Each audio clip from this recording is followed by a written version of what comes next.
ఏంటే ఈ ప్రాంతంలో ఏమన్నా పొలాలు దొరికితే అమ్మేవి? అసైన్మెంటా సెటిల్మెంటా? Assignment settlement. సెటిల్మెంటా? ఏం అడగాలి సార్, అడిగితే కానీ తెలియదు. అంత మామూలుగా రేట్ ఏమాత్రం ఉంటుంది? 4 కాడి నుంచి ఉంది సార్. 4 లక్షలు. రోడ్డు అమ్మటి దొరుకుతుందా? రోడ్డు ఏమిటి అయితే ఇంకొక ఎక్కువ ఉంటుంది. అంటే ఎంత ఉండొచ్చు? 6-7 ఉండొచ్చు. నీళ్లు పడతాయి? నీళ్ళు పడతాయి ఒక చోట, ఎవరు ఓకే. అయితే విచారణ చేస్తే తెలియదు. ఓకే, మంచిది. అయితే ఇక దేవుడి మాటలు చదువుకోండి. యేసు ప్రభు మంచి దేవుడు, ఆయన మాటలు. ఓకే, థ్యాంక్ యూ, పర్లేదు. దేవుడు నిన్ను దీవించును గాక. ఏమి మరి ఆమె పేరు? అంటే నాకు చదువు లేదు, అందుకోసం సార్. మళ్ళీ ఉద్దేశం అనుకోవాలి. పర్లేదు కానీ అంటే నేను కూడా హిందూని.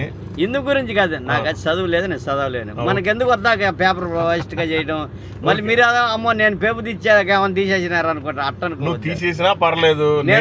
నేను హిందూని, 4 సార్లు అయ్యప్ప మాల వేసుకున్నా, 18 సార్లు తిరుపతి గుండు చేసుకున్నా, నేను పచ్చి త్రాగుబోతుని, ఏమీ తెలియదు నాకు. ఒక దేవుడు నమ్ముకున్న చాలా ప్రశాంతంగా ఉన్నాను. కానీ మంచిదే కానీ నాకైతే చదువు గీతలేదు. నేను దాని వండి కాదు. No problem. దేవుడు నిన్ను దీవించును గాక. సరే సార్.